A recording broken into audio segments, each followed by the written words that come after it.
Hearing none, the election of the Senate President is now in order. Mr. President, I move to, if I may be able to be recognized to nominate our Senate President. Yes, we recognize the Majority Leader. Mr. President, I rise today to nominate Senate President Pro Temp Sherwin Gatchalian as the President of the Senate of the Philippines. Throughout his public service career as member of the House of Representatives, as mayor of Valenzuela City, and as senator, he has consistently proven his competence, his effective leadership, and his unparalleled work ethic. Siya nga po palagi ang nagsasara ng Senado, staying late in his office even after adjournment. As a matter of fact, Mr. President, I hear complaints from your staff that hindi na po sila nakakauwi ng disenteng oras dahil overwork daw sila, overwork. At palagi nilang tinatanong sa akin, kailan ko daw siyang mahahanap ng girlfriend para makauwi daw ng mas maaga. Kaya, Mr. President, ikaw nga po daw ang sinasabi niya nagsasara ng Senado na wala na pong staff, ikaw na lang po naiiwan. And that just shows your dedication, Mr. President, on how hardworking you are in preparing for the days ahead. He has ably led some of our most demanding and time-consuming and consequential committees, namely the Committee on Energy, the Committee on Economic Affairs, the Committee on Basic Education, and most notably, the Committee on Finance. As Finance Chair, he had navigated the very challenging period in the wake of flood control scams coming into light. But he led the Finance Committee with great resolve, spearheading unprecedented initiatives to ensure accountability and transparency in the national budget. I believe that this last budget, my dear colleagues, was one of the most transparent in recent history. As a matter of fact, whatever projects that we wanted to insert or amend into the budget, we had to come up with voluminous requirements and documents coming from the agencies themselves and the receiving bodies like the LGUs. And that was the request, not just the request, it was the demand of then Finance Chair Wing Gatchalian. He's the leader that the Senate needs in this time of division and disarray, and he has done this before. I know he'll be able to rise above the fray and lead us back to our principal function, which is to attend to the work of legislation. I have every confidence that as Senate President, he'll be able to set the institution back on the right path, guided by the highest standards of service, integrity, and morality. To my colleagues, I plead, let us elect Senate President Gatchalian and let us get back to our work in this hallowed institution. Maraming salamat po, Mr. President.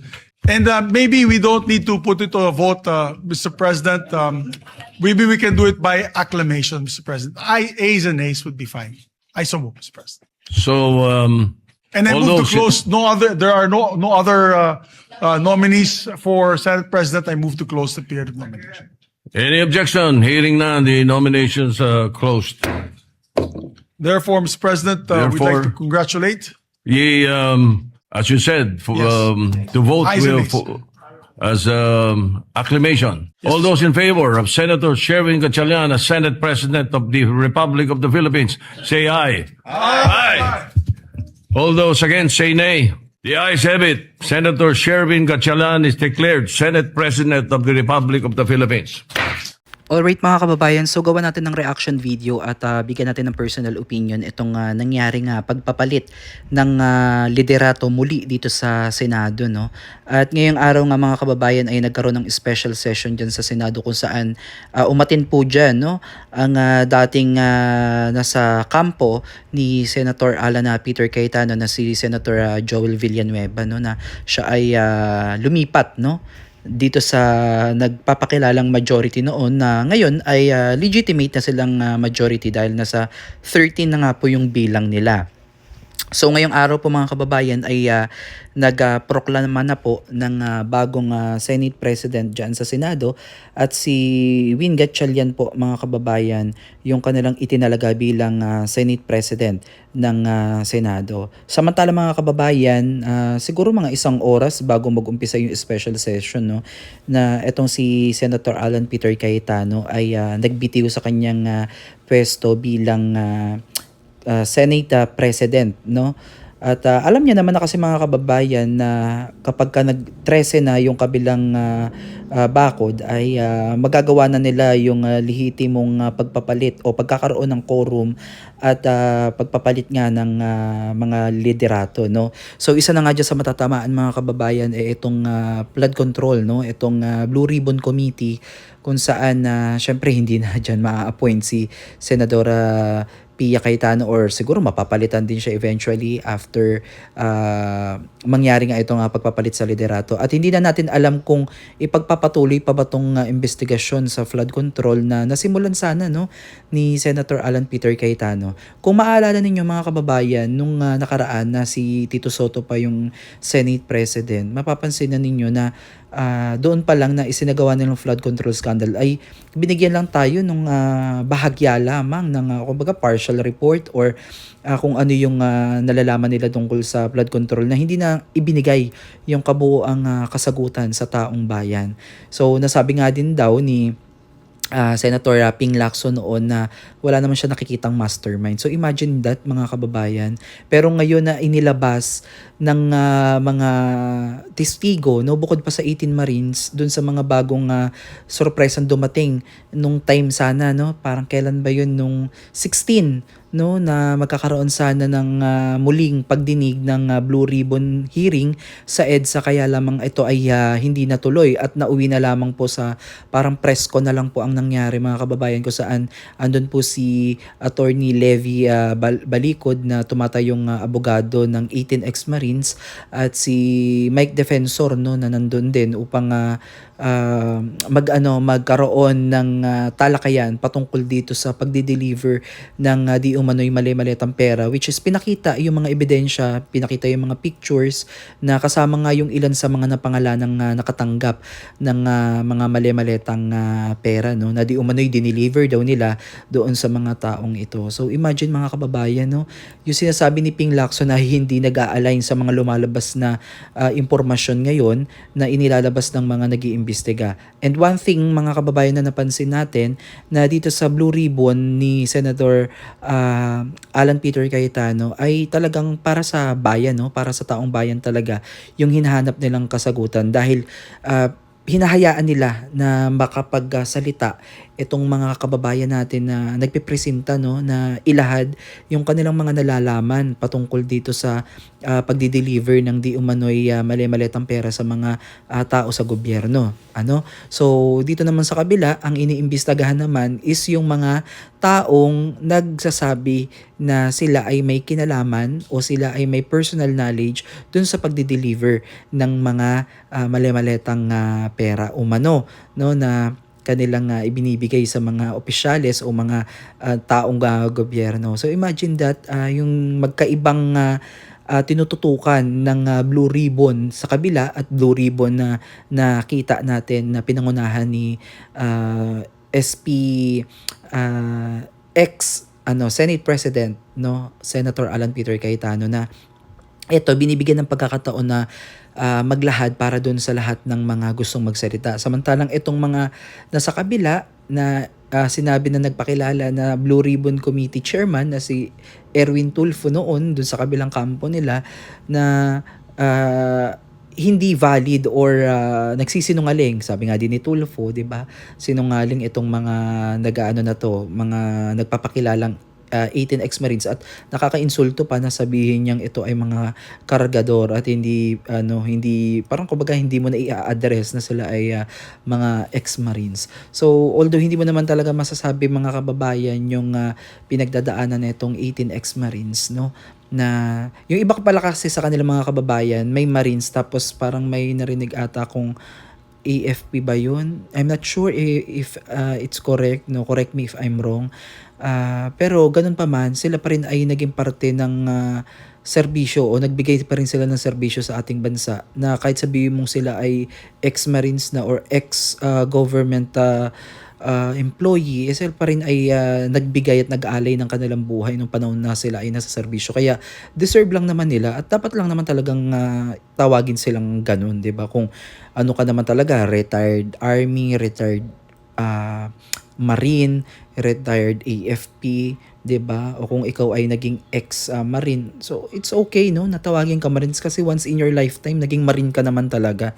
So ilang beses na din naman nila na i-validate yung identity ng mga taong ito, 2 beses ata no sabi ng mga sabi ng abogado nila na si Attorney Levi Balicod na 2 beses atang in-identify yung kanilang yung impormasyon tungkol sa kanila, yung pagkatao nila, nag-background check, ganyan. At napatunayan naman siguro nila na talagang Marines talaga itong mga to or naging ex-Marines ang mga ito.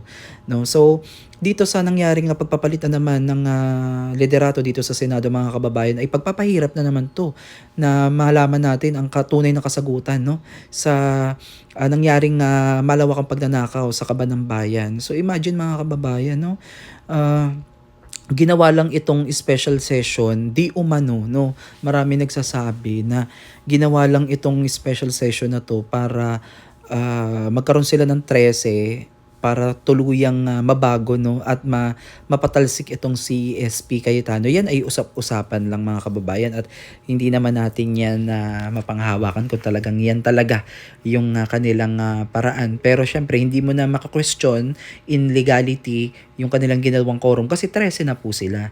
No, pero yung speculation mga kababayan na ito nga ginawang paglipat ni Senator Joel Villanueva ay dahil di umano sa pananakot at yung pag-i-intimidate no dito sa mga senador dito sa Cayetanos Black. So una na nga dyan na tumalon si Chis Escudero na eventually ay pinangalanan din ng mga testigo no na isa sa mga kanilang na-deliveran. So kahapon yan mga kababayan kaya talagang nakakagulat no.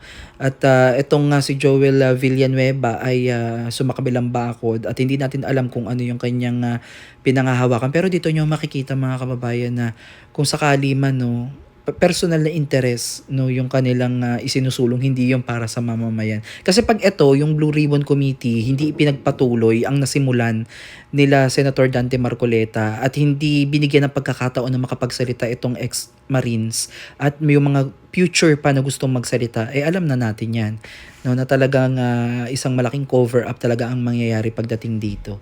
So comment down below mga kababayan kung ano yung opinion ninyo or observation kasi ako para sa akin katulad din ng ibang mamamayang Pilipino na naghihintay din tayo ng tunay na kasagutan at tunay na justice no accountability and transparency sa totoong nangyari kung paano nawala o paano kinuha yung pera ng taong bayan. Kasi nakakagigil talaga mga kababayan na makita mo kahapon yung mga litrato ng mali-malitang pera na nakalagay sa table, na tambak-tambak, nakalagay sa mga suitcase, no, na isasampay kakarga sa mga chopper.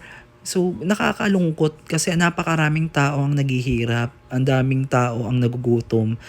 Ang bansa natin ay lubog sa kahirapan no at hindi nabibigyan ng tunay na atensyon yung tunay na problema, hindi nabibigyan ng solusyon no dahil nga sa ganitong kalakaran sa ating bansa which is ito yung pinaglalaban ni Senator Alan Peter Cayetano na kahit na wala na siya sa pwesto bilang Senate President ay paglalaban pa rin niya at maninindigin siya para dun sa katotohanan at pipilitin pa rin nila no na ilabas at mapanagot yung mga tunay na nagkasala sa tunay na korupsyon na nangyari sa ating bansa. So muli, yun yung take ko dito mga kababayan na wala talagang magandang magiging dulot ang korupsyon sa ating bansa o kahit saang bansa. No? Ito ay patuloy na magpagpapahirap sa ekonomiya and also sa mamamayang kinabibilangan ng bansang may ganitong sistema. So kinakailangan natin talaga tunay na reforma at hanapin talaga yung pinakaugat, punot dulo ng lahat ng to upang nang sa ganun ay doon pa lang ay alam na natin kung paano natin aayusin. So muli maraming salamat mga kababayan at please comment down below kung ano yung opinion nyo tungkol dito sa ating naging reaction video at kung gusto nyo panoorin yung kabuuang video neto ay bisitahin nyo po yung Senate of the Philippines para mapanood nyo po yung buong nangyaring special session ng Senado ngayong araw na to. Okay, maraming salamat po at God bless po sa inyong lahat.